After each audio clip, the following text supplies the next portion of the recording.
Bonjour.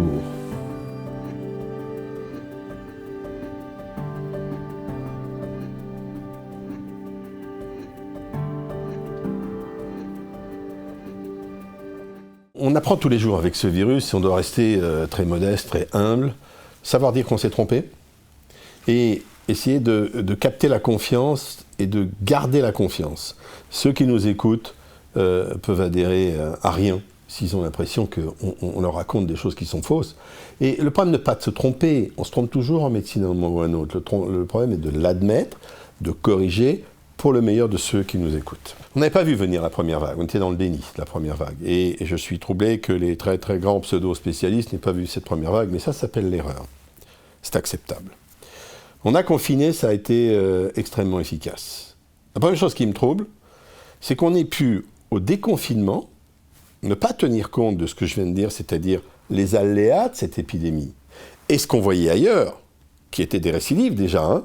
En Europe, on a confiné des zones, des villes, la Catalogne et certaines villes d'autres pays européens, et que nous, on se soit cru de nouveau à l'abri. Exactement comme lorsque l'épidémie était en Italie, qu'elle dévastait le système sanitaire italien, qu'en France, on disait, c'est parce qu'ils n'ont pas un bon système sanitaire. D'accord ? J'ai dit ça. Apprenons de nos erreurs, corrigeons. Et là, non, on n'a rien appris. Il fallait que les Français partent en vacances, ça, je peux comprendre ça. Mais au prix d'une récidive de l'épidémie, non. En médecine, on doit envisager tous les scénarios et dire, voilà, j'espère que ce sera le scénario le meilleur, mais je me prépare pour le pire des scénarios. Et je suis prêt. Et on ne s'est pas préparé. On a mal tracé, on a mal dépisté, on a mal isolé, et on n'a pas respecté les gestes barrières. Voilà les leçons qu'on devrait tirer. Donc on est maintenant dans une nouvelle phase.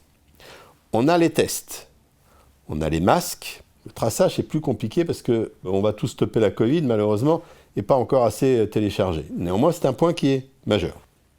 On sait aussi qu'on peut aller chercher le virus dans les eaux usées. On sait aussi qu'on peut faire des tests pour regarder le virus dans des tests poolés. C'est-à-dire on met 10 patients en même temps pour vérifier. Donc on a plein de possibilités. Donc tirons les leçons. On est en confinement ou en semi-confinement au moment où je vous parle. Donc on doit préparer cette phase et on doit déconfiner très prudemment. Imaginez qu'on va réouvrir le pays. Imaginez qu'on va dire à tout le monde « Faites-moi des fêtes de Noël à 50 ». C'est pas bien et c'est pas honnête. C'est pas honnête parce que c'est pas vrai. On n'aura pas d'ici décembre une situation sanitaire qui sera bien. Si je me trompe, évidemment que je peux me tromper, tant mieux. Mais c'est pas cette hypothèse qu'il faut mettre en avant. Il faut la garder comme un miracle si on y est arrivé. Il faut mettre en avant une hypothèse qui consiste à dire au déconfinement qui sera progressif, donnons-nous des priorités. Première priorité, il faut rétablir une activité. Parce que nous avons en ce moment des millions d'hommes et de femmes qui souffrent parce que leurs commerces sont fermés, ils vont en mourir. Et quand je dis ils vont en mourir littéralement sur le plan économique, et on va avoir une vague de suicides. Ils vont en mourir. C'est ça la priorité. C'est pas de savoir si je vais pouvoir déboucher le champagne le 24 décembre, même si la fête de Noël, c'est important. Je sais que je suis légèrement à contre-courant à cet égard, mais moi, quand je vois ces hommes et ces femmes qui nous disent « je n'en peux plus, je suis en train de mourir », fleuristes, coiffeurs, libraires, etc., ça me paraît être une priorité.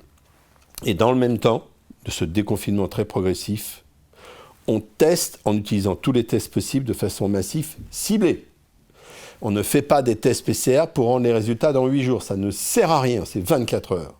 On fait du dépistage antigénique ciblé, massif dans certaines zones. Et on insiste pour le port du masque, on insiste pour se laver les mains, c'est très très important. Le masque n'empêche pas de se laver les mains n'empêche pas de porter le masque. Et si on fait tout ça, autrement dit, si on a une politique très stricte, on va gagner. C'est pas parce que je le souhaite, c'est parce que c'est ce qu'on a vu en Asie, c'est ce qu'on a vu en Australie, c'est ce qu'on a vu en Nouvelle-Zélande. C'est pas désespéré du tout. Mais admettons que nous avons mal fait certaines choses et corrigeons ce qu'on a mal fait. Admettons nos erreurs et corrigeons ces erreurs.